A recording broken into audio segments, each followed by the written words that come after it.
నేను అల్లూరి సీతారామరాజును. నా పేరు వింటేనే బ్రిటిష్ పాలకుల గుండెల్లో గుబులు పుడుతుంది. నా అడవులు, నా గిరిజన ప్రజలు, నా మాతృభూమి. బ్రిటిష్ వాళ్ళు మా గిరిజనులపై అన్యాయమైన చట్టాలు విధించారు, వారి స్వేచ్ఛను హరించారు. ఆ అన్యాయాన్ని నేను చూసి ఊరుకోలేకపోయాను. ఈ నేల మనది, ఈ అడవులు మనవి. మన స్వేచ్ఛను మనమే కాపాడుకోవాలి. అవి నా గిరిజన సోదరుల్లో ధైర్యాన్ని నింపాను. నా సోదరులారా, స్వాతంత్రం ఎవరు ఇచ్చేది కాదు. త్యాగం, ధైర్యం, పోరాటాన్ని నా చేతుల్లో ఆయుధం ఉన్నా నా గుండెల్లో ఉన్నది మాత్రం దేశభక్తి.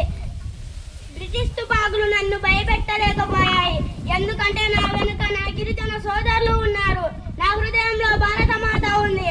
భారతమాత, నా స్వాతంత్రం కోసం నా ప్రాణాన్ని అర్పిస్తున్నాను. నా జీవితం చిన్నదైన నా ఆశయం గొప్పది. భవిష్యత్ తరాల మీకు లభించిన స్వేచ్ఛను విలువైనదిగా భావించండి. బ్రిటిష్